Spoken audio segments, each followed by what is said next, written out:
नमस्कार शेतकरी बांधवांनो, बाजारभाव माहिती या यूट्यूब चॅनलवरती आपल्या सर्वांचं स्वागत आहे. जर तुम्ही आपल्या बाजारभाव माहिती या यूट्यूब चॅनलवरती पहिल्यांदा आला असाल तर आपल्या यूट्यूब चॅनलला सबस्क्राईब करून ठेवा, जेणेकरून बाजारभावविषयक माहिती तुम्हाला यूट्यूबच्या माध्यमातून मिळत राहील. तर शेतकरी बांधवांनो, आजच्या व्हिडिओमध्ये आपण कांदा बाजारभावविषयक माहिती पाहणार आहोत. चला तर जास्त वेळ न घेता व्हिडिओ सुरू करूया. तर शेतकरी बांधवांनो, तुम्ही स्क्रीनवरती पाहू शकता सोलापूर बाजार समितीमध्ये जो लाल कांदा आहे त्याची एकूण आवक हे 41,933 क्विंटल झालेली आहे. त्यासाठी किमान दर हा 100 रुपये तर कमाल दर हा 2100 रुपये देण्यात आलेला आहे.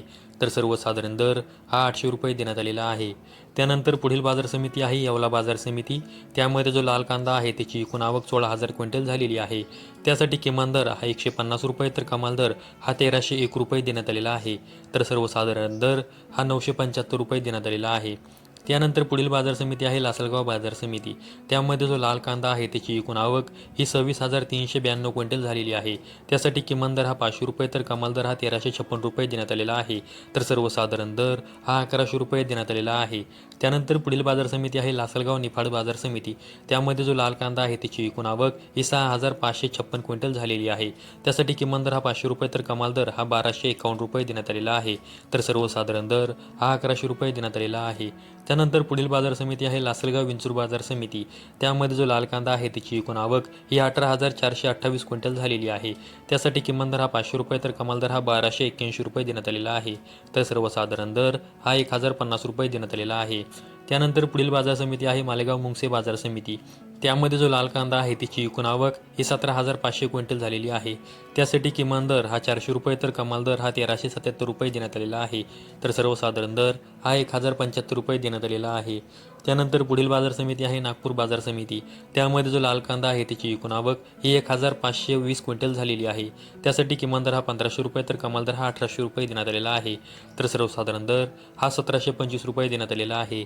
नागपूर बाजार समितीमध्ये जो पांढरा कांदा आहे त्याची एकूण आवक ही 1,000 क्विंटल झालेली आहे. त्यासाठी किमान दर हा 1,500 रुपये तर कमाल दर हा 2,000 रुपये देण्यात आलेला आहे. तर सर्वसाधारण दर हा 1,875 रुपये देण्यात आलेला आहे. त्यानंतर पुढील बाजार समिती आहे नाशिक बाजार समिती.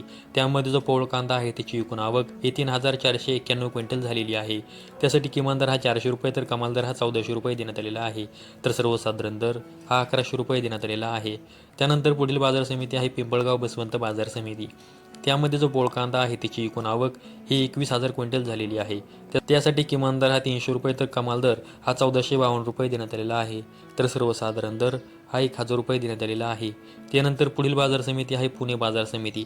त्यामध्ये जो लोकलचा कांदा आहे त्याची एकूण आवक ही 16,247 क्विंटल झालेली आहे. त्यासाठी किमान दर हा 400 रुपये तर कमाल दर हा 1,500 रुपये देण्यात आलेला आहे. तर सर्वसाधारण दर हा 950 रुपये देण्यात आलेला आहे. त्यानंतर पुढील बाजार समिती आहे संगमनेर बाजार समिती. त्यामध्ये जो लाल कांदा आहे त्याची एकूण आवक ही 11,089 क्विंटल झालेली आहे. त्यासाठी किमान दर हा 200 रुपये तर कमाल दर हा 1,600 रुपये देण्यात आलेला आहे. तर सर्वसाधारण दर हा 900 रुपये देण्यात आलेला आहे. त्यानंतर पुढील बाजार समिती आहे मुंबई कांदा बटाटा मार्केट. यामध्ये एकूण कांद्यांची आवक ही 10,464 क्विंटल झालेली आहे. त्यासाठी किमान दर हा 900 रुपये तर कमाल दर हा 1,800 रुपये देण्यात आलेला आहे. तर सर्वसाधारण दर हा 1,350 रुपये देण्यात आलेला आहे. तर शेतकरी बांधवांनो, आजच्या व्हिडिओमध्ये आपण कोणत्या बाजार समितीमध्ये कांद्यासाठी काय बाजारभाव देण्यात आलेला आहे याविषयी माहिती पाहिलेली आहे. अशाच कांदा बाजारविषयक माहितीसाठी आपल्या यूट्यूब चॅनलला सबस्क्राईब करून ठेवा. व्हिडिओ आवडल्यास व्हिडिओ लाईक करा. संपूर्ण व्हिडिओ पाहिल्याबद्दल सर्व शेतकरी बांधवांचे धन्यवाद.